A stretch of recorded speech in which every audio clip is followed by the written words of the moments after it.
우리가 살피고 있는 내용은 우리의 사도 신경, 신앙 고백의 내용에 대한 조금 더 성경의 풍부한 가르침들을 우리가 하나하나 점검해 가고 있는데요. 우리가 지금 계속 살피고 있는 내용은 성자 하나님과 우리의 구원에 관한 내용들을 살펴보고 있습니다. 그 가운데 오늘 우리가 함께 주목하고자 하는 주제는 우리 주님께서 하늘로 승천하셨다라는 사실입니다. 이걸 우리의 고백에서 뭐라고 고백합니까? 하늘에 오르시오, 이렇게 고백하는 그 내용입니다. 역시 우리가 먼저 주목을 해야 될 것은 조금 전에 말씀드린 것처럼 예수님의 이 승천은 확고한 역사적인 사실이다 하는 것을 우리가 먼저 생각해야 합니다. 우리가 지난주에 살폈던 우리 주님의 부활에 관한 말씀에 대해서는 우리가 아주 확고한 사실이고 제자들에게 있어서 확고한 사실이지만 실제로 주의 부활을 목격한 사람은 아무도 없습니다. 그렇죠? 부활하셨던 증거로 무덤이 비어 있었고 예수님께서 입으셨던 그 세마포 옷이 놓여 있었다 하는 것이 증거죠. 간접적인 증거고 또 실제로 부활하신 주님이 후에 제자들에게 나타나신 것이 분명한 증거가 되지만 주님이 부활하신 그 순간을 목격한 사람은 아무도 없습니다. 그러나 우리 주님의 승천에 관계된 성경의 기록을 보면 예수님이 승천하시는 것은 많은 사람들이 실제 눈으로 보는 그 과정에서 하늘로 오르셨다 하는 것을 성경이 가르쳐 줍니다. 우리가 읽었던 이 사도행전 1장 9절 말씀도 말씀을 마치신 다음에 그들이 눈으로 보고 있는 그 상황에서 하늘로 올라가시는 모습을 보게 된 것입니다. 그리고 구름이 그 하늘로 오르시는 주님을 가리어서 보지 못하게 하였다, 이렇게 가르쳐 줍니다. 여기에 나타나는 구름, 그냥 물리적으로 실제로 구름이 이렇게 딱 나타나서 가렸다, 구름 사이로 예수님이 사라지셨다, 이렇게 우리가 이해하는 그런 표현에 머물지 말고 어떤 배경을 비추어 우리가 생각을 해야 되냐면 구약 시대에 하나님께서 자기 백성들에게 나타나실 때 동반되었던 현상이 있었어요. 그게 어떤 겁니까? 하나님이 자기 백성들에게 나타나셨다 하는 증거로 표현되고 있던 것이 뭐냐면 소위 쉐키나, 영광의 구름이라고 말하는 겁니다. 구름이 빽하게 거기를 가려요.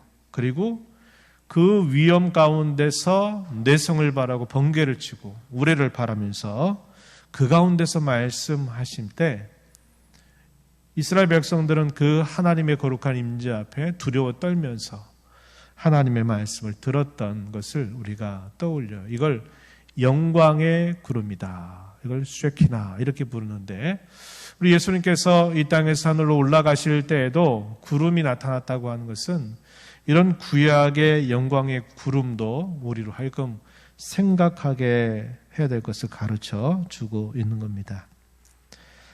예수님의 승천에 관한 또 다른 증언을 우리가 보면 역시 같은 누가복음 24장 50절 51절 말씀에서 예수님의 승천에 관하여 묘사하고 있는 말씀을 우리가 보게 됩니다. 누가복음 24장 50절 말씀에 보면은 예수께서 그들을 데리고 베다니 앞까지 나가사 손을 들어 그들에게 축복하시더니 축복하실 때 그들을 떠나 하늘로 올려지셨다, 이렇게 말합니다. 예수님이 승천하실 때 예수님께 어떻게 하셨다고요? 손을 들어서 그걸 보고 있는 제자들을 축복하셨다. 우리가 오전에도 그랬습니다만 예배를 마치고 마지막에 축도 그러는데 우리 주보에는 강복선언이다 그랬어요.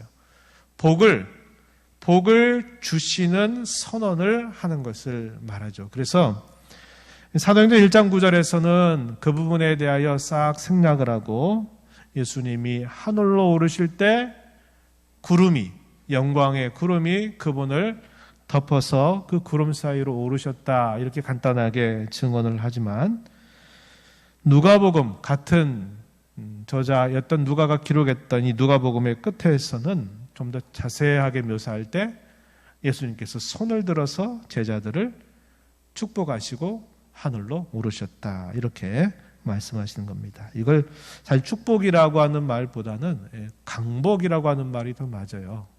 축복한다 하는 말은 어떤 말입니까?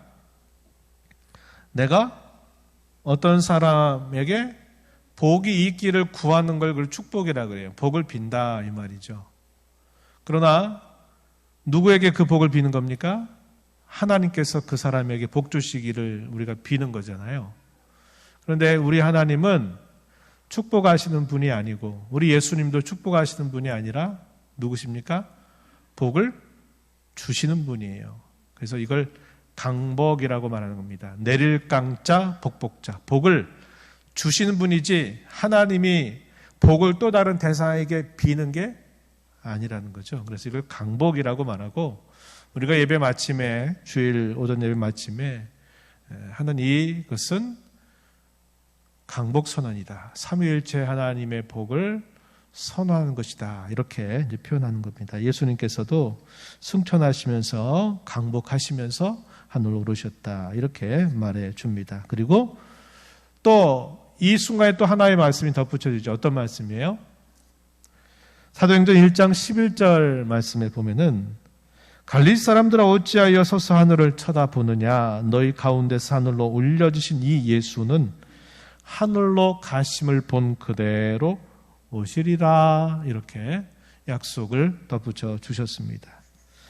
주께서 재림하시게 될 때 주님이 오르셨던 그 모습에 그대로 우리가 주님의 육체로 이 땅에 재림하시게 될 것을 보게 되리라고 우리에게 말씀해 줍니다.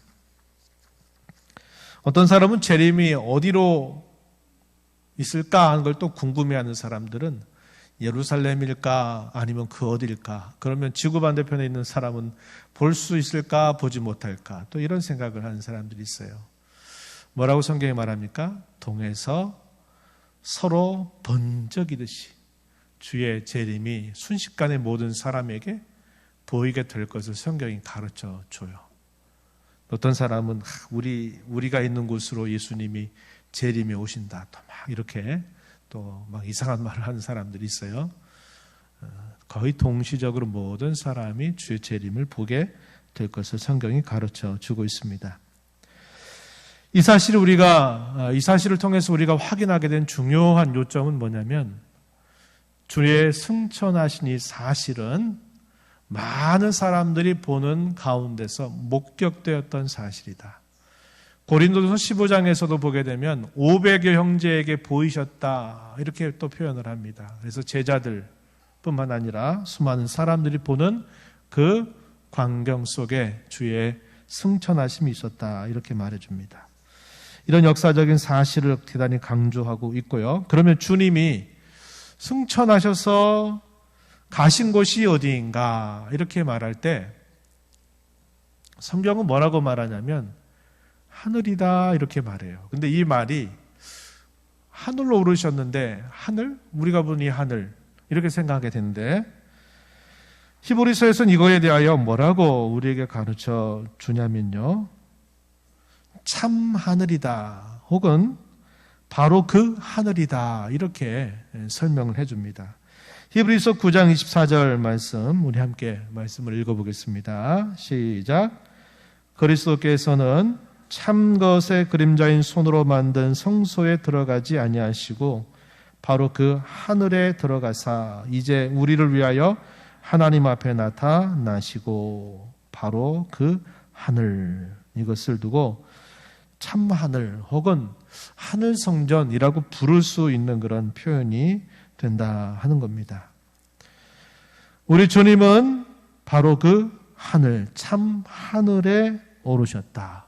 근데 그 주님은 우리가 아는 것처럼 몸을 가지고 계시죠. 부활하신 몸을 가지시고 하늘로, 참 하늘로 승천하시게 된 것을 말해줍니다. 그래서 우리가 주님이 재림하실 때도 주의 그 부활하신 몸을 우리가 직접 보게 될 거예요. 그래서 뭐라고 말하냐면 주의 재림은 가시적인 재림이다 이렇게 말합니다. 우리의 눈에 보이도록 그분이 다시 오신다 이렇게 말해요. 왜? 그분이 사람이 되신 그 몸을 가지시고 하늘로 오르셨기 때문에 그 몸 그대로 다시 오신다고 성경이 증언하기 때문에 그러한 것입니다. 그럼 이런 승천하셨다라는 이 말의 의미가 우리에게 어떤 의미가 있을까 하는 것을 우리가 생각해 보면 주께서 이 땅에 처음 탄생하셔서 고난을 받으시고 또 십자가에서 죽으셨다가 장사가 되셨고 또 사흘째 사망의 권세를 깨뜨리고 부활하시고 계시다가 하늘로 오르신 이 모든 일련의 사건들, 소위 예수님이 쭉 낮아지시는 그런 단계, 그리고 그분이 다시 올라가시는 이 단계, 이 모든 것을 다 완성하셨다, 다 이루셨다라는 뜻을 우리에게 전달해 주는 겁니다. 이 땅에 탄생하실 때 우리 주님의 이름을 뭐라고 지으라 그랬죠? 예수라 해라. 왜냐? 그는 자기 백성을 그들의 죄 가운데서 구원할 구원자이기 때문이다. 그래서 우리 주의 이름을 예수라고 하는 이름으로 짓게 돼요. 그리고 이 땅에서 그분이 마침내 모든 일들을 다 완수하시고 이제 승천하셨다 하는 이 말은 결국 이 땅에 오셨던 모든 목적, 하나님의 계획을 다 완성시키셨다, 다 이루셨다 하는 것을 우리에게 보여주고 있는 겁니다. 그래서 그리스도의 승천이 가져다 주는 의미는 주께서 이 땅에 오셨던 그 모든 목적을 다 이루셨다. 우리의 구원을 위한 모든 일들을 다 완결지으셨다 하는 것을 우리에게 가르쳐 주고 있는 것입니다. 그래서 모든 구속 사역이 완성된 사실을 말해 주고 있고 이 사실이 어떻게 그러면 증명이 됐느냐 하면 예수님이 하늘로 승천하시고 나서 무슨 일이 있었습니까? 10일 정도 지나고 나니까 오순절 명절에 성령께서 강림하시게 된 사건이죠. 그래서 이 성령이 강림하신 사건에 대해서 베드로 사도가 설교를 하는 중에 이런 말씀을 했습니다. 사도행전 2장 33절 말씀에 베드로 사도의 설교 가운데 이런 표현이 등장합니다. 한번 말씀으로 읽어보겠습니다. 손에서 읽어봅니다. 시작. 하나님이 오른손으로 예수를 높이심에 그가 약속하신 성령을 아버지께 받아서 너희가 보고 듣는 이것을 부어 주셨느니라. 보세요. 하나님께서 오른손으로 예수를 높이셨다. 이 말은 부활뿐만 아니라 결국 승천하시게 하신 사실을 말해요. 그래서 주께서 이 땅에 성부 하나님으로부터 보내심을 받아서 하셔야 될 모든 일들을 다 완결하시고 다 이루셨다고 하는 것을 마치 성부 하나님께 뭐 하듯이 보고하는 것과 같아요. 보고. 아버지께서 나를 이 땅에 구원자로 보내신 이 일을 내가 다 완수했습니다 라고 하는 것을 마치 보고 드렸더니 됐다 이렇게 하시고서는 그 증표로 무슨 일을 하셨냐면 오순절에 성령을 우리 가운데 보내주셨다. 이렇게 베드로 사도가 이것이 1년에 끊을 수 없는 고리처럼 1년에 착착착착 들어맞는 그 일들로 진행이 되게 하셨다고 하는 것입니다. 이 말은 그 사이에 이런 사실들이 끊어질 수 없다는 거예요. 그래서 성령이 강림하신 이 사건은 주께서 이 땅에 오셔서 모든 일들을 다 이루셨는데 그 일이 뭡니까?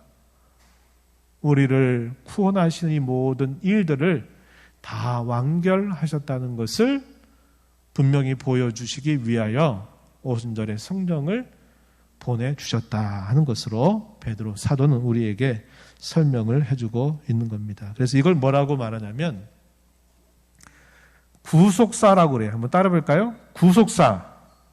예, 한자말인데 쉽게 말하면 구원의 역사들이 이렇게 고리에 고리가 연결되듯이 계속적으로 꼬리에 꼬리를 물고 딱딱딱딱 이어지도록 하나님이 하신 일이다 하는 겁니다. 근데 그렇다면 이 구속사에서 일어났던 이런 사건들은 역사 속에서 또다시 반복이 될까요? 안 될까요?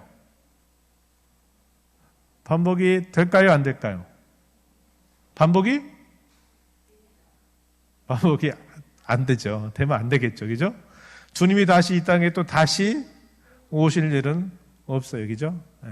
그래서 이걸 두고 뭐라고 말하냐면 이것은 단회적인 사건이다. 이렇게 말해요. 단회적인. 이 말은 한 번만 하면 된다. 이 말이에요. 이게 예전에 있었고 지금 또 있고 또 있고 또 있고 하는 일이 아니라 단 한 번에 이런 일들을 이루신다는 거죠. 그래서 이 구속사라고 말할 때 이것은 단회적인 사건이다. 이렇게 말하는 겁니다. 그래서 오순절의 성령 강림 사건을 해석할 때에도 어떤 분들은 오순절에 강림하셨던 동일한 성령이 오순절처럼 똑같이 임하게 해달라고 기도하는데 사실 그건 맞지 않는 말이에요.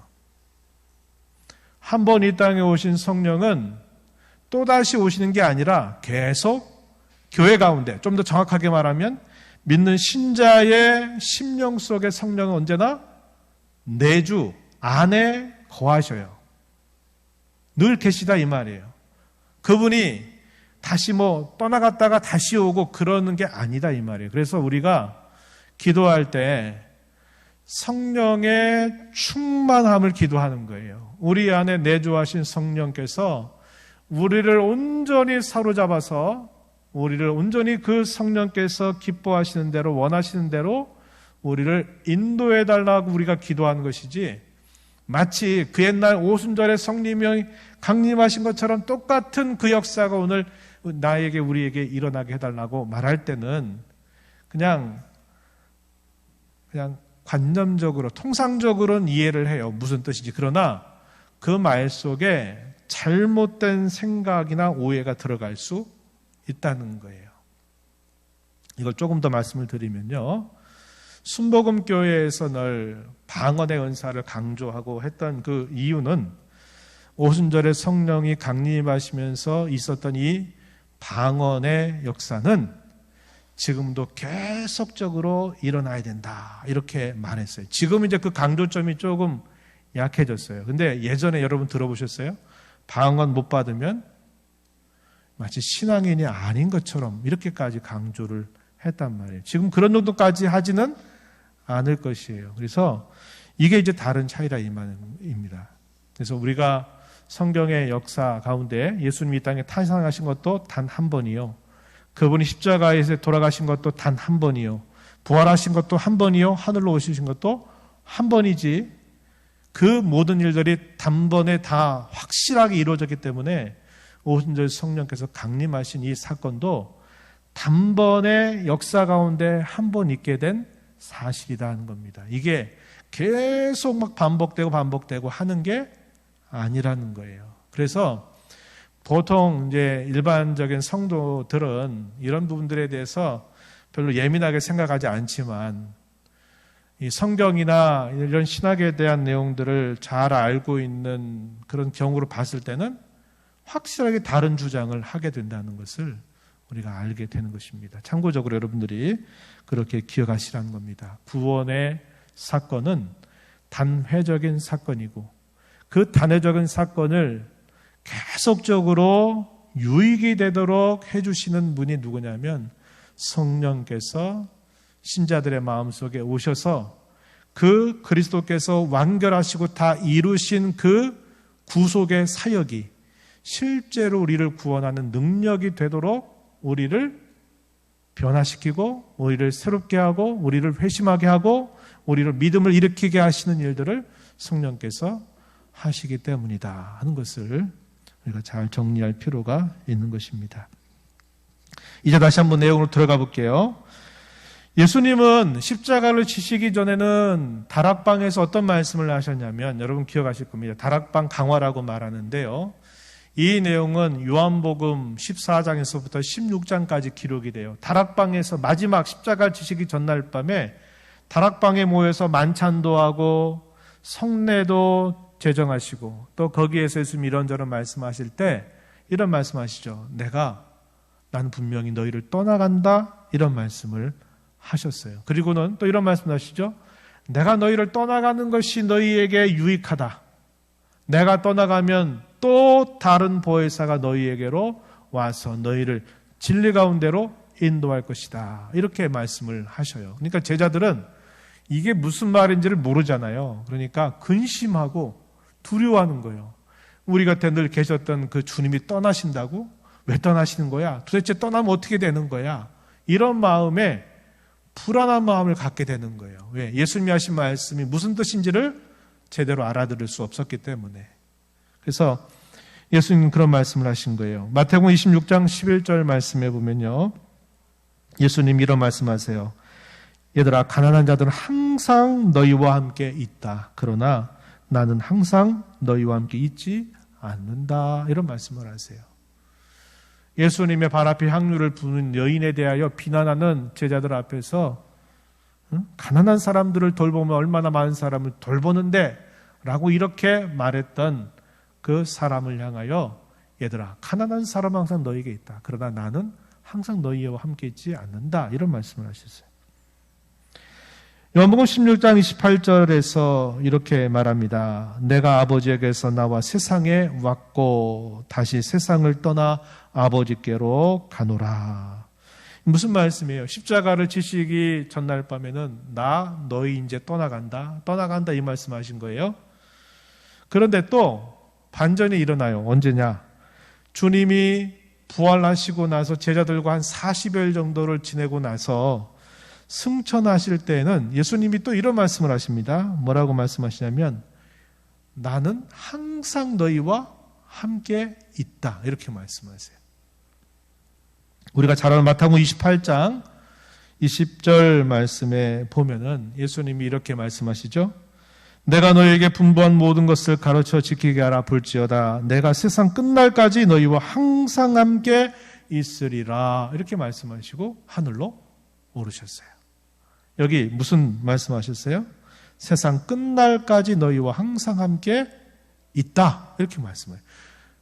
떠나갈 때는 나 떠나가는 게 아니라 너희와 항상 임마누엘로 함께 있다. 이렇게 말씀을 하십니다. 또 이 다락방 강화에서 예수님이 하셨던 말씀 중에 이런 말씀이 있었어요. 요한복음 14장 16절 이하의 말씀이 있는데 17절 끝부분에 보게 되면은 이렇게 말합니다. 17절 하반절. 그러나 너희는 그를 아나니 그는 너희와 함께 거하시며 또 너희 속에 계시겠습니다. 여기서 그가 누구냐면 보혜사 성령을 말합니다. 그리고 18절에 또 이렇게 말씀하세요. 보세요. 내가 너희를 고아와 같이 버려두지 아니하고 너희에게로 오리라. 이렇게 말씀하세요. 이 말씀이 알듯 말듯 이런 말씀을 예수님이 계속 하시는 거예요. 어쩔 때는 나 너희 떠나간다 이렇게 말씀하시고 또 어쩔 때는 너 떠나가지 않는다. 성령이 너희 가운데 함께 계실 것이고 나도 너희를 버려두지 않고 너희와 항상 함께 있을 거다. 이렇게 말씀을 하시는 겁니다. 이게 이제 혼란이 되는 거예요. 이게 혼란이 되고 그래서 이런 문제로 인해서 그럼 도대체 예수님은 어떻게 해서 떠나가시는 거고 예수님은 어떻게 해서 함께 있다고 하시는 것이 되나? 이거에 대한 논쟁들이 아주 오랜 시간 있었어요. 이게 소위 기독론 논쟁 가운데 있었던 일입니다. 자, 그럼 이게 무슨 말씀일까요? 성경을 우리가 전체를 다 해서 모순되지 않도록 충돌되지 않도록 성경을 이해해야 되는데 이런 말입니다. 예수님의 인격에 대해서 우리가 알고 있는 내용이 뭐가 있어요? 예수님은 참 하나님이시면서 동시에 참 사람이시다. 그래서 신성과 인성을 가지고 계시는데 신성과 인성을 이루시면서도 한 위격을 이루신다. 이게 이제 좀 생소한 표현들인데 이걸 뭐라고 말하냐면 이렇게 말합니다. 신인, 양성, 일위.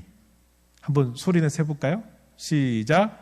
신인, 양성, 일위. 이 말은 하나님 되심과 사람 되심의 양성이 하나의 위격을 이룬다. 이게 예수님의 인격에 대한 가장 정확하게 정리된 내용이에요. 신인, 양성, 일위. 한 위격을 이루시면서 참 하나님이시고 동시에 참 사람이시다. 이 내용입니다. 그리고 그럼 신성과 인성, 하나님 되심과 사람 되심의 그 관계는 뒤죽박죽 섞여 있는 게 아니다. 이렇게 이제 정리한 게 뭐냐면 소위 칼케돈 신조라고 하는 겁니다. 이게 전에 한번 소개를 드린 바 있는데 여기에서 뭐라고 말하면 신성과 인성은 서로 막 뒤죽박죽 섞여 있는 게 아니라는 거예요. 그리고 그것이 서로 변하게 되거나 서로 분리되어 나누어지는 일은 없다. 이것도 이 기독론에 대한 수백 년 동안의 논쟁 끝에 이제 정리가 된 성경의 교리입니다. 이게 그래서 이 신성과 인성 사이의 관계를 이 칼케돈에서 그걸 확실하게 정리했다. 그래서 이걸 칼케돈 신조, 우리가 사도 신조 부르는 그 표현과 비슷하게 칼케돈 신조, 몇 번 소개했는데 또 생소하실 겁니다. 그런 게 있어요. 우리 주 예수 그리스도는 하나님이시잖아요. 하나님은 동시에 모든 곳에 계실 수 있어요, 없어요? 모든 곳에 계실 수 있죠.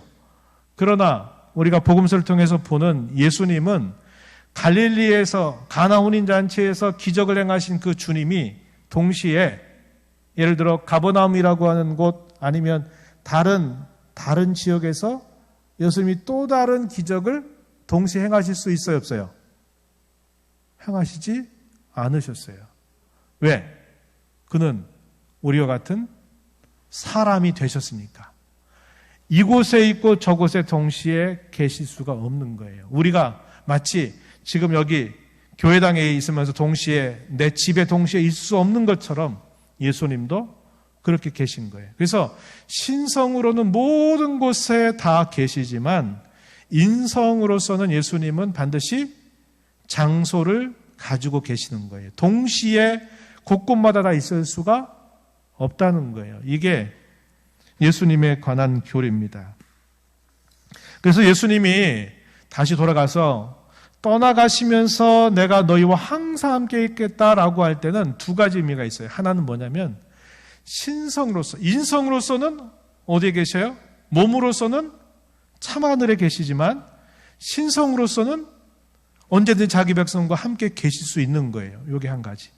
두 번째는 성령이 오신 그 사실은 곧 그리스도께서 계시다고 하는 사실들을 그대로 우리에게 경험하게 해주는 거예요.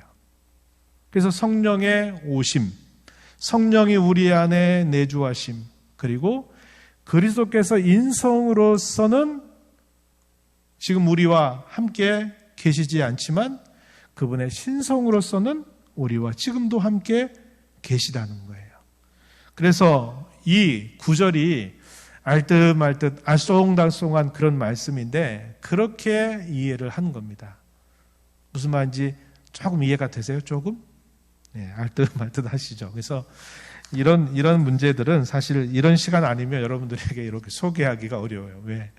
알 것 같기도 모를 것 같기도 하고 복잡하기 때문에. 그러나 성경의 모든 말씀을 우리가 충돌되지 않게 그것을 잘 조화롭게 이해하기 위해서는 이러한 이해가 반드시 있어야만 이단들이 와가지고 헛소리하고 엉뚱한 소리다면서 그리스도로 이상하게 말할 때 그게 어떤 면에서 틀렸다, 그게 잘못되었다고 이렇게 구별해낼 수 있는 실력이 길러지는 거예요. 그게 없으면 분별 못하는 거예요. 이것도 성경이고 저것도 성경인데 그럼 이게 뭐야? 아우 헷갈려 모르겠어. 막 이런 식의 문제가 생길 때 이단들이 그 틈을 삐집고 들어와가지고 이제 엉뚱한 소리를 막 해대면 긴가민가 이게 긴지 아닌지 뭐가 잘못됐는지를 구별하지 못하게 되는 일이 따라오게 되는 겁니다. 그래서 여러분들에게 그런 정도 좀 소개를 해드리고요. 마지막으로 그러면 그리스도께서 승천하신 그 사실이 우리에게 어떠한 유익을 주는가? 세 가지를 정리하고 마무리합니다. 첫 번째 유익은 그분은 하늘에서 지금도 앞으로도 우리의 대언자가 되신다. 대언자. 우리를 위하여 하나님 앞에 성부 하나님께 기도하시는 일을 계속적으로 하신다. 이걸 뭐라 그러냐면 중보라고 말하고요. 이런 기도를 두고 우리가 뭐라 그러냐면 중보기도라고 부릅니다. 중보기도. 많이 여러분 들어보셨죠? 근데 이 중보기도는 누가 하시는 겁니까? 승천하신 그리스도께서 오늘 저와 여러분을 위하여 계속적으로 하늘 아버지께 간구하시는 거예요. 우리가 죄를 지을 때, 우리가 하나님의 마음을 아프게 하고 범죄할 때 우리 주님은 하나님의 보좌에서 계속적으로 우리의 죄를 용서하실 것을 아버지께 계속 간구하고 계시고, 이걸 두고 중보기도라고 말합니다. 그럼 여기서 우리가 한 가지 짚고 넘어갈 게 뭐냐면, 오늘날 교회나 여러분들이 매체나 많은 데서 보면 중보기도 얘기해요. 성도가 성도를 위해서 하는 기도는 엄밀하게 말하면 중보기도가 아니에요. 중보를 할 수 있는 것은 사람이 중보할 수 있는 게 아닙니다. 오직 승천하신 그리스도께서 저와 여러분을 위해서 하시는 기도예요. 그래서 중보기도는 그리스도께서 간구하시는 기도를 중보기도라고 하고, 우리가 교회를 위하여 나라를 위하여 다른 성도를 위해 기도할 때 뭐라고 하느냐? 한자말로 도고라는 말, 디모데 전서 보게 되면 이 말을 해요. 통합측 교단에서는 이렇게까지 표현해요. 중보기도라고는 말하면 안 되고 뭐라고 얘기하냐면 중보적 기도. 좀 재밌죠. 통합 측에서는 이 용어들이 하도 혼동이 되고 성경의 용어가 아닌데 잘못 막 사용되고 있는 그런 것들을 정리하기 위해서 용어집을 발간을 했는데, 통합적 교단에서는 중보기도가 아니라 중보적 기도다 이렇게 말해요. 그러나 제가 여러분들에게 권유를 드리는 것은 중보기도라는 말은 가급적 사용하지 말고 뭐라고 표현하냐면 다른 성도를 위해서 기도하자라든지, 아니면 성경에 나타난 표현처럼 도고, 다른 사람의 아픔, 질병, 또 고통, 또 문제를 내가 끌어안고 같이 그 형제, 그 성도를 위하여 간절하게 기도하는 걸 도고, 아니면 그를 위해서 기도하는 것, 이런 정도로 그냥 표현하는 게 좋겠다. 그래서 여러분들은 적어도 중보기도 하는 말 하도 유행처럼 번져 있고, 선교 단체에서 이 말들을 너무 많이 무분별하게 사용하니까 그냥 비판 없이 그대로 받아들여서 사용하는데, 여러분들은 꼭 기억하세요. 중보기도는 승천하신 그리스도가 오늘 나를 위해서, 우리를 위해서 기도하시는 것. 우리는 성도를 위하여 기도하는 것들이나 이런 것들은 도고라고 정리를 하시는 것이 좋겠다. 다시 내용으로 들어가면, 우리 주님이 승천해서 우리에게 주는 정말 귀한 유익은 그리스도께서 나의 대언자가 되어주신다 하는 사실입니다. 그분의 그러한 기도가 있기에 우리가 수많이 실수하고 범죄하고 잘못해도 하나님 우리를 붙들어 주시는 거예요. 두 번째 유익은 그리스도께서 하늘에 계신 것처럼 우리도 장차 부활하여 그리스도와 함께 있게 될 것에 대한 확실한 보증이 된다고 하는 겁니다. 확실한 보증. 그 보증으로 우리에게 덧붙여 주신 것이 뭐냐면 성령을 우리에게 보내주셔서 우리를 떠나지 않게 하신다는 거예요. 그래서 성령의 임재라는 말보다 더 확실한 표현은 성령의 내주입니다. 내주. 임재라고 하는 말은 구약시대 보게 되면 특별한 목적을 위해서 하나님의 영이 오셨다가 그 목적을 이루면 떠나시는 거예요. 그러나 성령의 내주라고 말할 때는 무슨 표현이냐면 성령께서 우리의 마음속에 마음을 성전 삼고 한번 계시면 그 성령이 결코 떠나지 않고 영원히 계신다. 이걸 말할 때 이걸 내 주 안에 거주하신다. 이런 표현을 하는 겁니다. 그래서 아까 이야기했듯이 우리는 성령의 임재를 구한다기보다는 이미 우리 안에 계시는 성령님이 우리를 온전히 사로잡아서 충만하게 우리를 인도해 주시기를 위하여 계속 기도해야 돼요.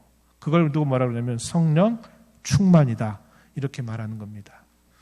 그리고 이와 반대된 표현이 또 하나 있죠. 뭡니까? 성령을 근심하게 하지 말아라.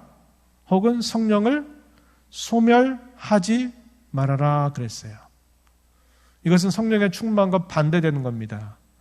신자가 죄짓고 범죄하고 잘못된 길을 행하면서 계속 그 길에서 떠나지 않게 될 때 우리 안에 내주하시는 성령은 근심하셔요. 근심하시는 거예요. 그리고 계속 우리의 마음을 계속 찌르시는 거예요. 우리의 양심을 찔러서 너 그러면 안 되잖아. 너 지금 그렇게 하면 안 되잖아 하는 것을 계속 우리의 마음속에 불러일으켜서 우리로 하여금 빨리 그 죄의 자리를 떠나도록 우리를 계속 촉구하시는 일을 성령께서 하시는 거예요. 그래서 우리가 이 땅에 살면서 우리가 어떻게 살아야 될까요? 성령의 충만함을 입어서 성령의 소욕을 따라 살고 우리 육체의 수욕을 죽이는 삶을 살아가는 것이 참 심자답게 살아가는 길이고 우리가 죄를 짓고도 그 죄의 자리를 떠나지 않게 되면 성령께서 근심하신다 하는 것을 우리가 알게 되는 것입니다. 그래서 우리 주님의 승천하신 이 사실을 통하여 우리는 그리스도에는 우리의 대원자가 되셔서 오늘도 내일도 우리를 위하여 끊임없이 간구하신다. 그분이 하늘에 계신 것처럼 우리도 확실하게 우리도 부활하게 될 것을 보증받고 또 그런 부활의 보증으로서 성령께서 우리 안에 내주하셔서 우리를 떠나지 않으신다. 이걸 말합니다. 그래서 우리는 매우 특별한 사람들이에요. 똑같이 질병도 겪고 슬픔도 눈물도 겪지만 우리가 다른 사람들과 근본적으로 다른 것은 우리에게는 성령께서 우리 안에 내주하고 계시다 하는 이 면이 결정적으로 다르다 하는 것을 우리는 알게 되는 겁니다. 그래서 우리는 이 땅에 사는 동안 이 땅의 것에 눈과 마음을 빼앗겨 살 자들이 아니라 우리는 하늘에 속한 자처럼 우리는 하나님 나라에 속한 자처럼 우리가 늘 주와 함께 살고 그분이 다시 오셔서 완성시킬 그 영광스러운 미래를 복스러운 소망으로 삼으면서 하루하루를 주님과 더불어 살아가는 삶을 살아가야만 되는 것입니다. 이 한 주간 저와 여러분의 남은 삶이 이런 삶을 넉넉히 살아가는 복된 삶이 되기를 축복합니다. 하나님 아버지 감사합니다. 오늘 저희들을 불러주셔서 저희가 예배 때 고백하는 사도신경의 내용 중에 주께서 승천하셨다고 하는 이 사실이 어떠한 내용들을 우리에게 가르쳐 주는지 오늘 함께 이것저것 짚어보며 또 풍부한 교훈들을 함께 되새겼습니다. 저희의 마음에 신비에 새겨 주셔서 저희들이 그리스도의 승천하심을 통해서 얻는 이 유익을 늘 저희 마음에 깊이 간직하고 그것이 아무것도 아닌 것처럼 별것 아닌 것처럼 여겨 사는 삶이 아니라 그와 같이 존귀한 것이 없는 줄 기억하면서 주와 더불어 하루하루를 살며 주께서 다시 오실 그 영광스러운 날을 복스러운 소망으로 여겨 살아가는 삶이 되게 하여 주옵소서. 예수님 이름으로 기도하옵나이다. 아멘.